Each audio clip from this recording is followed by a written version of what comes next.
प्रयागराज का कुंभ मेला कैसे एक नशेड़ी और एक आलसी का जीवन बदल दिया। कैसे वो दोनों, एक आलसी एक करोड़, एक नशेड़ी, दोनों कैसे ही करोड़पति बन गए। छोटे काम का बड़ा नतीजा। इस वीडियो का अर्थ यही है, छोटे छोटे काम का बड़ा नतीजा। कभी कभी जाने अनजाने कुछ हमसे ऐसी सत्य बातें हो जाती हैं जो जीवन को काया पलट कर देती है। ऐसे ही एक बार दोनों डिसाइड किए और वो प्रयागराज के कुंभ मेले में जाना का डिसाइड किए। दोनों आलसी और नशेड़ी उन्होंने गए मेले में। दूसरे दिन जैसे ही मेले में गए तो पहले खूब मौज मस्ती यहाँ वहां की एंजॉय किए, जो दिल में आया वो किए। फिर मेले से वापस आते वक्त उन्हें दिमाग आया कि चलो कुछ न कुछ हरकत करते हैं।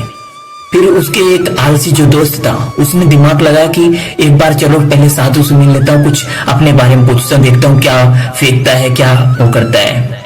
तो नशेड़ी तो जानते हो उसके दिमाग में तो कुछ अलग ही चलता है। वो नशेड़ी इसलिए गया कि साधु की मजाक उड़ा सके, और उसे ये नहीं पता था जो साधु था वो किस रूप में बैठा है। आलसी गया तो अपना प्रणाम किया और दोनों बैठे वहां पे आसन लगा के। और साधु फिर पूछा क्या हुआ बेटा। फिर आलसी ने अपनी पूरी दुखड़ा को सुनाया कि मैं कैसे एक सक्सेस हो के भी अनसक्सेस हूं। आज ऐसा समय आ गया है कि मेरे आगे पीछे कोई नहीं है तो पूरी फैमिली, भाई बहन, माँ पिता सब हैं, पर आज की दुनिया में कोई पूछना नहीं चाहता है। तो पूरी दुनिया भरी, फिर भी पाँव पूरा खाली है, जेब पूरा खाली है। पूरी तरह से अकेला हो चुका हूं, जीने का दिल ही नहीं करता। एक तरफ नशेड़ी ध्यान से सुन रहा था, वो सुन रहा था कि ये बोल क्या रहा है। फिर साधु ने बोला ऐसा क्या हुआ जो आप अपने जीवन से तंग आ गए हो। बोलता है बाबा मैं क्या बोलूं, मैं सक्सेस होके भी अनसक्सेस हूं। आज तक 20 ऐसा काम चालू किया जो सब धीरे धीरे करके मैंने बंद कर दिया और नहीं सक्सेस हुआ। साधु ने बोला जैसे कि आपने क्या काम किया। तो उसने बोला कि आज तक मैंने बहुत से ऐसे काम किए जैसे पीओपी हो गया, मिस्त्री हो गया, सरकारी नौकरी किया, विदेशों में जॉब किया, अपना खुद का 2-2 बार दुकान डाला, बहुत से दूसरों के अंदर काम किया, पर हर दर से कहीं न कहीं से मैं डिस्ट्रैक्ट होके वहां से दिमाग ही नहीं लगता और वहां से मैं काम छोड़ के चला आता हूँ। आज छोटे मोटे गुजारा के लिए मिस्त्री का काम करता हूँ, टाइल्स का। नहीं किसी चीज में नहीं, नौकरी में नहीं लगाने, कहीं भी मन नहीं लगता। फिर साधु ने पूछा आप अपने बारे में बताओ, ऐसा 5 ऐसा चीज बताओ जिसके कारण आप वो चीज छोड़ देते हो। फिर वो आलसी व्यक्ति बोलने लगा कि बाबा मैं क्या बोलूं, अपने बोलने से भी शर्म आती है मुझे अपने आप पे। मैं अपनी कैरियर बनाने के लिए अक्सर तक मैं वो छोड़ देता हूं, या फिर दूसरी वजह होती है मैं ज्यादा पैसा कमाने की वजह से छोड़ देता हूं, या फिर तीसरी वजह ये भी हो सकती है कि मैं अपनी लाइफ को और बेहतर बनाने के लिए छोड़ देता हूं, या फिर बहुत से ऐसे कारण हैं अपनी आलसपन को छुपाने के लिए, अपनी बुराइयों को छुपाने के लिए अक्सर तक मैं काम बदल देता हूं। धीरे धीरे करके साधु एक एक बात को समझ रहा था और उस तरफ नशेड़ी साधु को बड़े ध्यान से देख रहा था कि बंदा केवल क्वेश्चन कर रहा है पर सवाल का जवाब तो दे नहीं रहा है। वो नशेड़ी सिर्फ साधु को देख रहा था और अपने दोस्त की बातों पे मने मन हंस रहा था, पर शांति से बैठा था, इतना ही अच्छा था। फिर साधु ने 3 उदाहरण देते हुए उस व्यक्ति को समझाने का कोशिश किया। साधु ने बताया तेरे अंदर 5 ऐसी कमियां हैं जिसे सुधारने से तू अपने जीवन में कहीं भी सक्सेस हो सकता है। आलसी व्यक्ति ने पूछा ऐसा क्या है बाबा। तो साधु ने बोला पहले इन 3 उदाहरणों को समझो, ध्यान से सुनना। ये 3 उदाहरण के अंदर ही आपको जीवन जीने का, चलने का पहला सीढ़ी मिलेगा। इन 3 उदाहरणों के साथ अगर चलना चालू करोगे तो आप जीवन में संघर्ष की तरफ पहुंच जाओगे, अपने लक्ष्य की तरफ पहुंच जाओगे। पहला उदाहरण साधु ने दिया, एक कार की उदाहरण दिया। बोलता है साधु बेटा ये बताओ, अगर कार चलती है रात को अंधेरे में, क्या उस व्यक्ति को रास्ता पूरा मालूम रहता है? जब नए राह में जाता है कोई व्यक्ति, क्या उसे मालूम रहता है नए राह पे कि यहाँ गड्ढा है, यहाँ पे ये है? उसे तो रास्ता भी नहीं दिखता, लेकिन फिर भी उस राह पे वो चलता है ना गाड़ी लेके, क्योंकि उसे मालूम है जैसे जैसे चलूंगा वैसे वैसे लाइट की रोशनी आगे बढ़ेगी और गड्ढा होगा, कुछ भी होगा, दिखाई देगा तो गाड़ी रोक दूंगा। वैसे जीवन होता है बेटा, चलना पड़ेगा। जो राह दिखता नहीं फिर भी उस पर चलना पड़ता है। कंफर्म कर लिया तो उस पर डिसाइड कर लिया तो उस पर चलना पड़ता है। धीरे धीरे चलोगे तो रास्ता खुद ही दिखेगा, एक बार पूरा मैप आपके सामने नहीं आएगा। फिर दूसरा उदाहरण देते हुए बोला एम्बुलेंस का।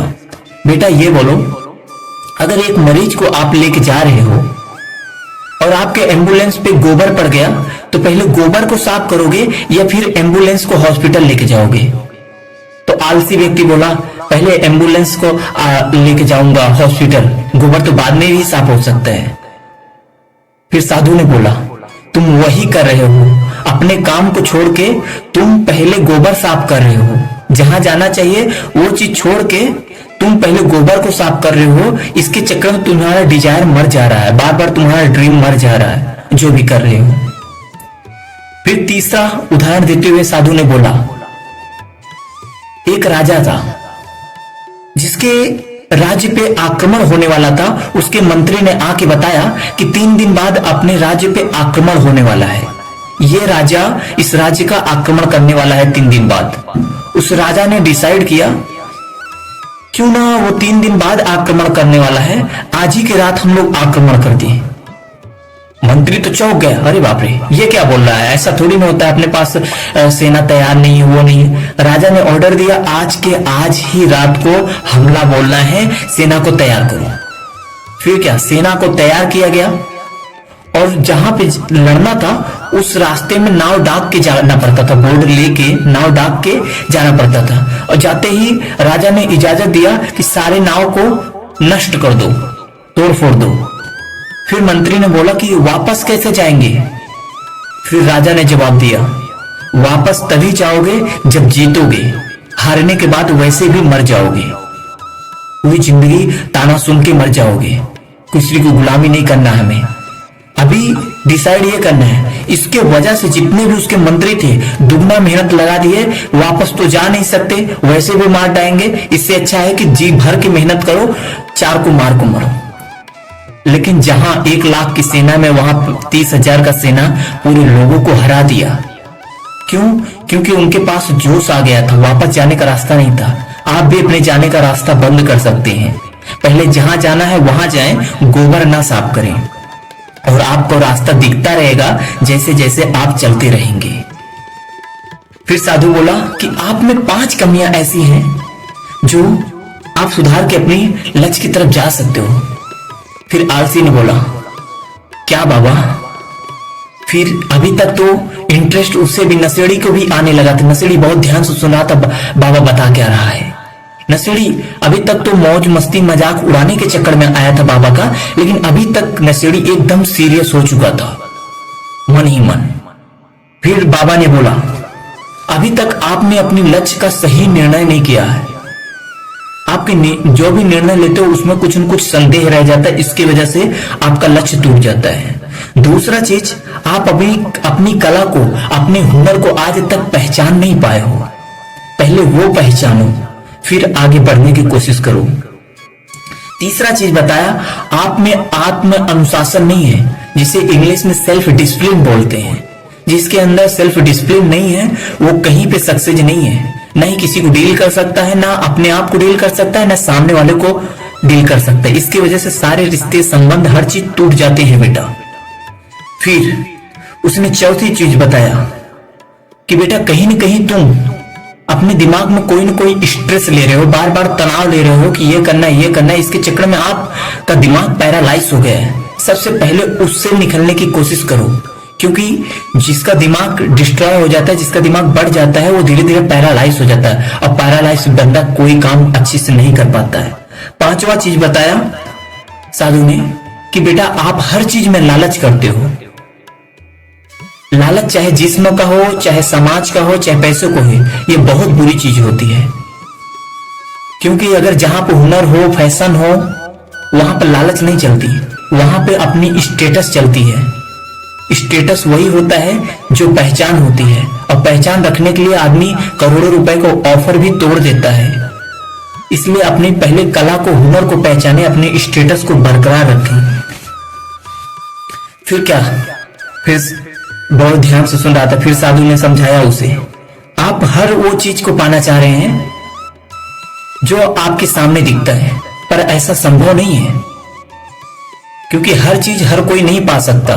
एक खुशी को छोड़ के एक खुशी मिलती है, एक दर को छोड़ के तब दूसरे दर पे रहने जाते हो। एक फल को पाने के लिए दूसरे फल को लेने जाना पड़ता है, उस फल को छोड़ के, उस समय को छोड़ के।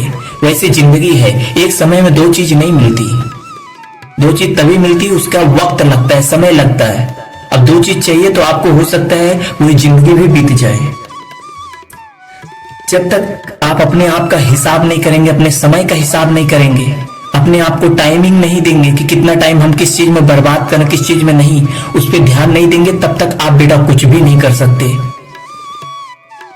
तो आलसी बोला, बाबा तो कैसे इस मुसीबत से बाहर निकलो, ये बताओ। साधु बोलता है, बेटा सब्र करो, सब बताऊंगा, मेरे पास आए हो। फिर साधु ने आंसर देते हुए उसे बोला कि बेटा ये आंसर को बहुत ध्यान से सुनना। अब तक नशेड़ी इतना कॉन्सेंट्रेट हो गया था, आलसी से ज्यादा कॉन्सेंट्रेट होके नशेड़ी सुन रहा था बाबा की बातों को। अब बाबा उसके आंसर को देने जा रहे थे।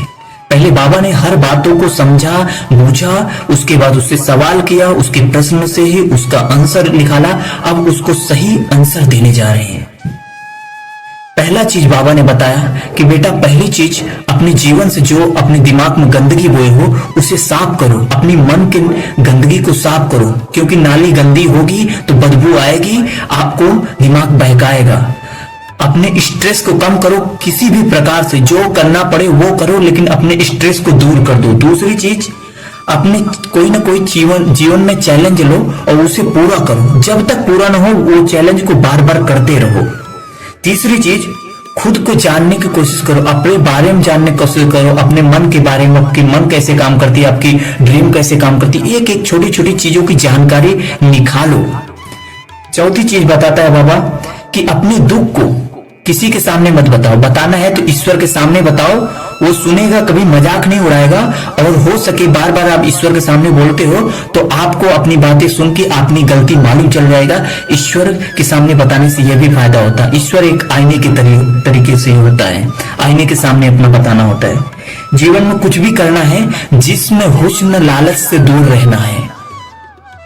ये 5 चीज बताते हुए बाबा अपनी बातों को समाप्त किए और वो दोनों ने प्रणाम किया साधु को, जो मजाक उड़ाने गए थे। मजाक के बजाय वो लोग सिर झुका के आए थे। फिर क्या था, जो आलसी को पूछा था प्रश्न, पर उपाय उसका नशेड़ी ने किया। नशेड़ी कुछ ही दिनों में सुधर गया, इतना सुधर गया कि रात को रोने लगा। जब आलसी को पता चला उसके घर गया तो उसने पूछा क्यों रो रहे हो, तो बोलता है कि साधु की बात को मैंने माना और आज तक जितनी भी गलतियां किया हूं सब कबूल किया। आज मेरे पास कुछ भी नहीं है, कोई पूछने वाला नहीं है, हर चीज को देखा। फिर आलसी ने अपनी गलती को माना, जो साधु की बात को इग्नोर किया था।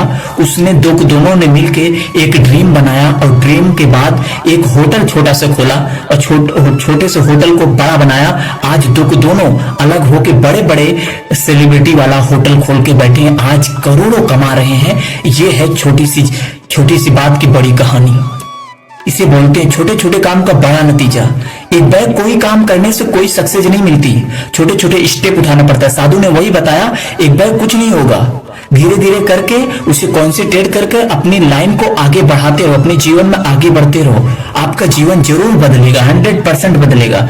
जय हिंद, वंदे मातरम। आप सुन रहे हैं डीएस सुंदर मोटिवेशनल वीडियो।